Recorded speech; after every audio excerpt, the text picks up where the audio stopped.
like, yes, it was possible to have a computer, but was it feasible for everyone to have it? No, it wasn't. So, now that I've shown you that it is possible, let's talk about actually how feasible it is for you. And this is where I want to sort of split it out. Okay, well, one reason why I think it's feasible is that the technology has got to the point where it's possible. Is Porsche putting pistons and running it in a car? That is a fully functional, completely two-spec 3D printed part. It's not just in a museum. That is running in a car as normal. Our RPG Industries, and I've got the case study on that later. That's a carburetor, again, printed in metal, running on the car, on the road. Technology is at a point now where you can create these functional parts. Mm-hmm. And not only that, the two on the right now is talking about the fact that they're actually being certified. So that part at the top, that's actually this year the FAA approved the first part for commercial flight. Yeah, and I mean, I looked on your website this week, and that lifter thing there. Yeah, I actually worked for Eaton. Wattzilla recently. Right, okay. Yeah. I've up until beginning of last year, I was working for Wattzilla, and they started. I remember the engineers, starting to discuss 3D printing for this particular part.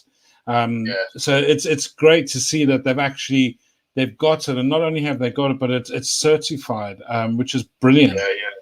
Yeah. So I think that's over in Germany.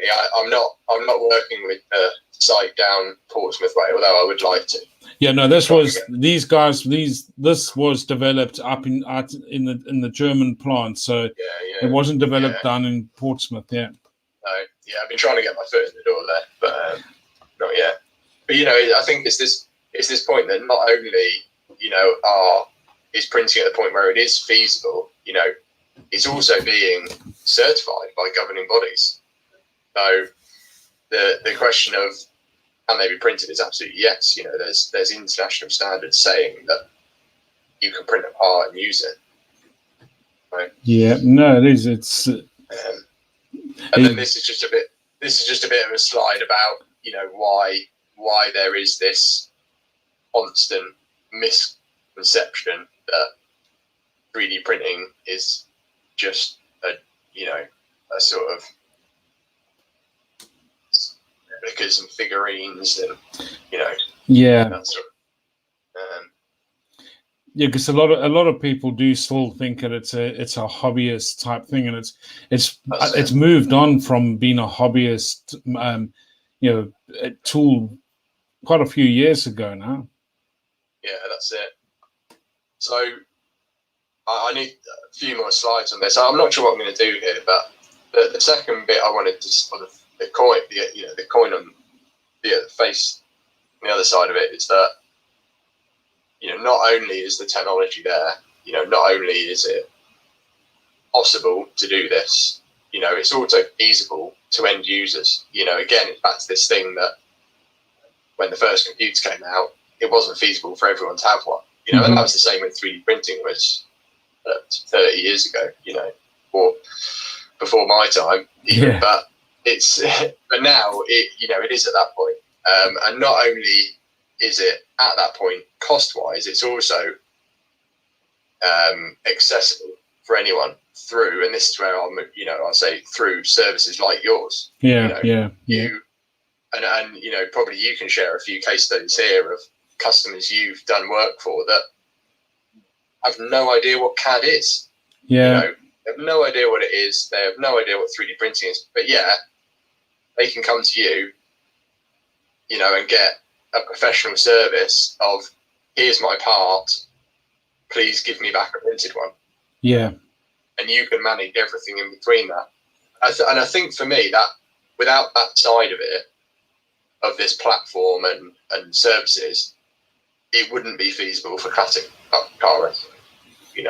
Certainly not for owners. Dave. And I think that's why I put it in there, because I think it's an important point to it. It's not this mythical world that they'll never be able to use. You know, it's literally at their fingertips. So it's online. It's, you know, with local resources like yourself. It's, you know, it's totally there. No, it is. Yeah.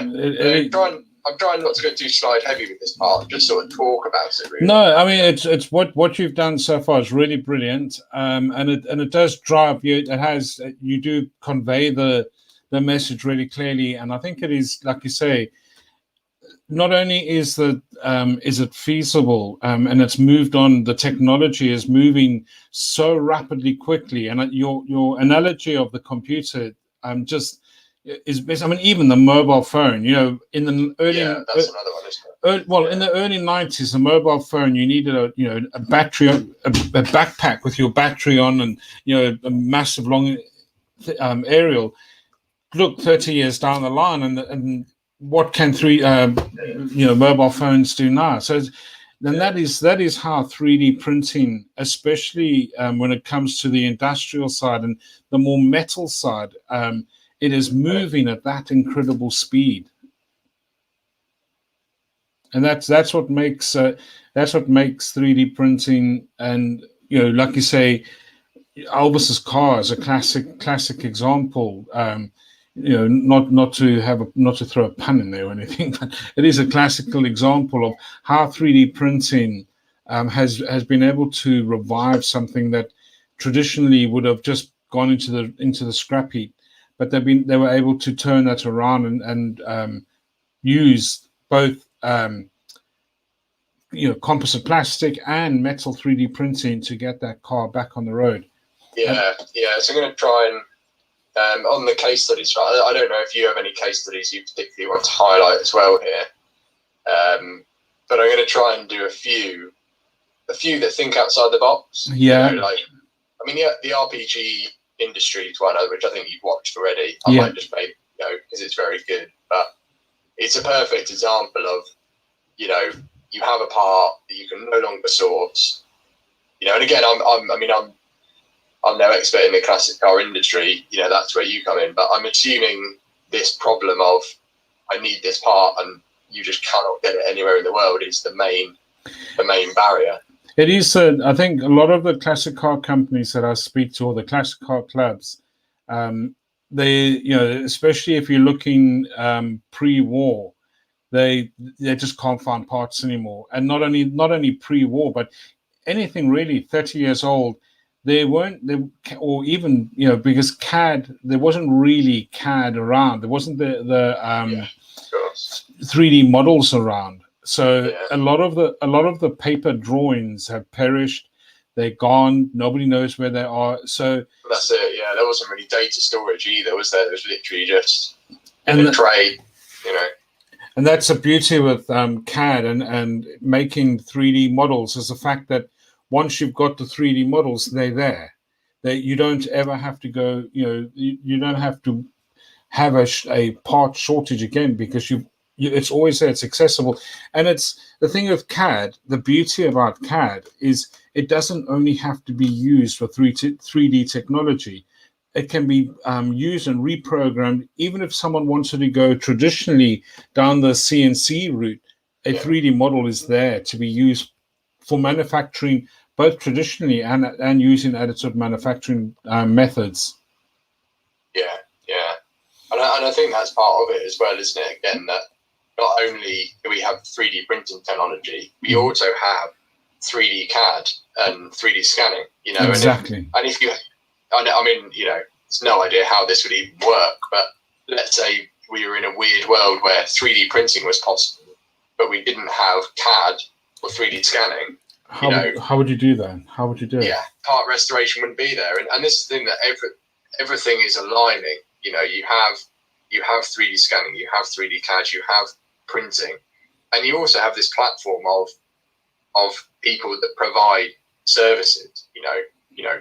Let's call them bureaus. That provide all of this for you.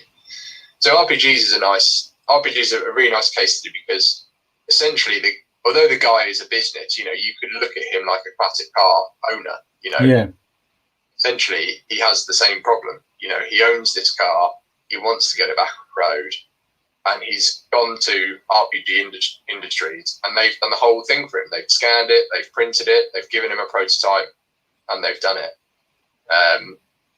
But some of the other case studies I plan to bring up are a bit more around not printing the actual part, because when we get this a lot, people come to us and say, "Oh, I want to print this," or "I want to print everything," and it's like, okay, well, that's just not possible or feasible, or the technology's not there or wrong, or whatever. And a lot of my job is saying, well, instead of printing the end part, why don't you print the tooling to get you there? Why do you want to print it? Oh, well, my mold tool is way too expensive. It's like, okay, well, why don't we print the tool instead of printing the part? Yeah. And that's where this one comes in. This is like just a carbon fiber mold pattern. And again, it would be a classic thing. Business owner comes to me and says, "Oh, I'm spending way too much money in these parts. I want to print them." And it's like, okay, well, why are you spending so much money? Oh, well, my tooling's really expensive. Why are you doing that? So I'm going to try and add a few more case studies in. Just trying to. Yeah, no, brilliant. No, I mean it is. I mean there is a few. There's a number that I know from. The Routemaster buses is a classical where the rear indicators, they keep smashing those, and the people that have manufactured them or reverse engineered them on their behalf haven't met DVLA standards. So I've got one where we've been able to reverse engineer it.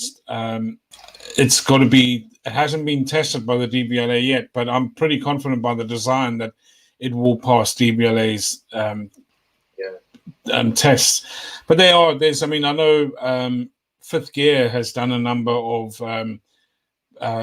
shows where they've gone to classic car companies, and they've completely reverse engineered, scanned it in with incredible technology to turn the car around. And the thing is, like I said, once you've scanned in the whole car or you've scanned in the parts, you've got that electronic. As long as there's an electronic world, which I think we will never be without from now on, there will always be those parts. And the thing is, why I got into the whole classic car thing is because of the fact that the technology is now there to close that spares part market.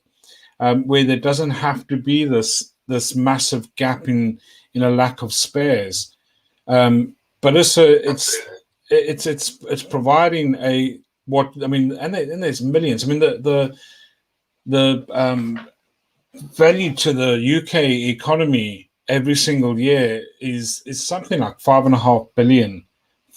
That's a classic car, the classic car market. That's from the car sales to spares, and it is a huge market.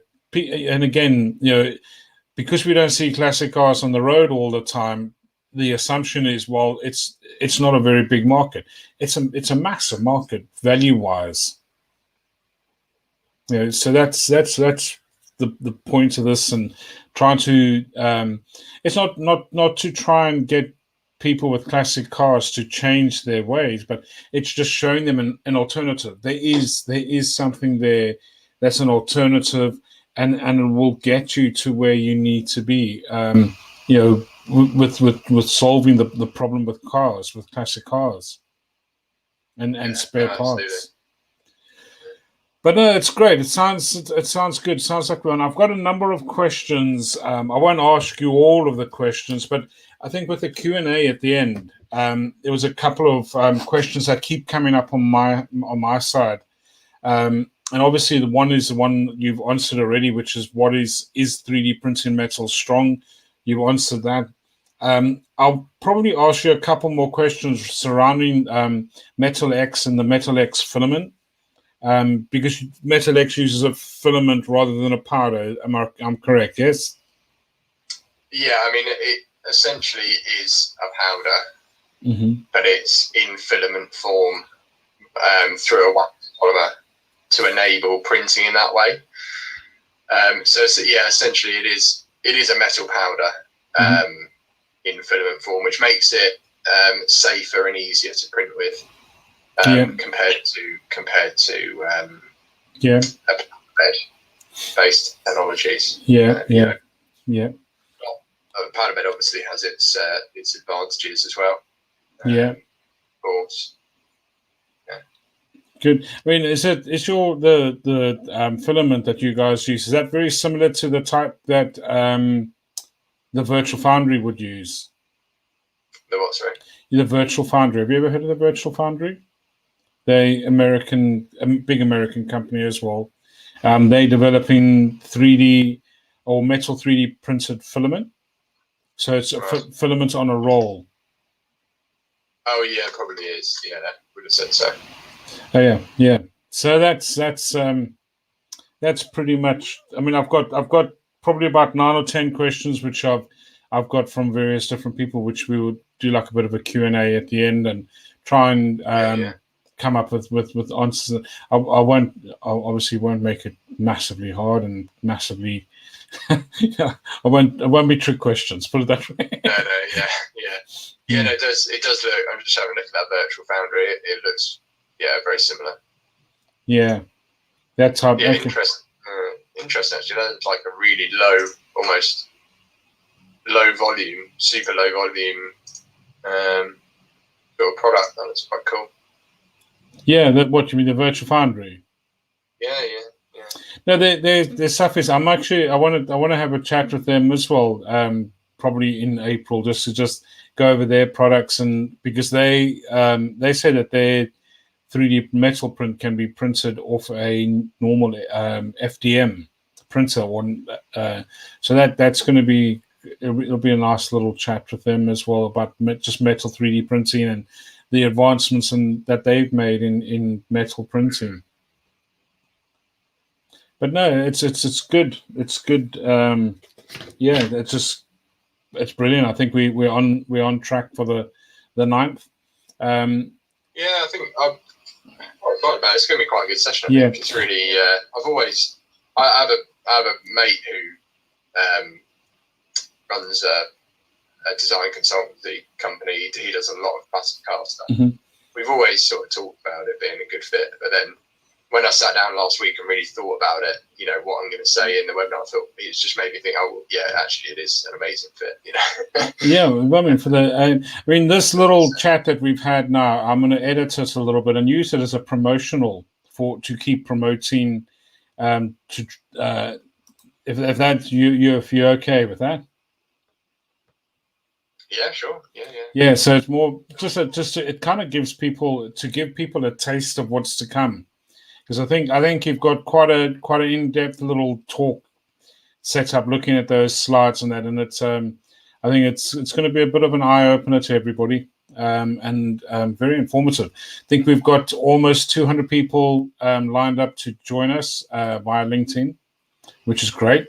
And I'm going to broadcast this through via Facebook and Twitter as well. So you try and just drive a little bit more audience towards us. I'll also send, but no, great. Thank you for your time, Seamus. It's been great, and I'm really looking forward to your talk. That slide that you showed there looked very, very informative. Right? Yeah, hopefully. Cool. All right. Okay. I'll speak to you again. Well, it's a couple of weeks away. Yeah, it's 3 weeks. Yeah, 3 weeks. Yeah. We'll catch up near the time. Definitely. Yeah, we'll catch up. It's good. And I'm like I said, I use this more as this little session we had now as a promotional to try and push or to just to drive a little bit more interest towards what's going on, and I think also driving. I mean, I'm hoping that it'll also drive more traffic to you guys for Mark3D and the Metal X, because I think it's it'll be good. Yeah. Cool. All right. Have a good afternoon, and see you later. Yeah, you too, Dwight. All right. Cheers. Bye. Bye.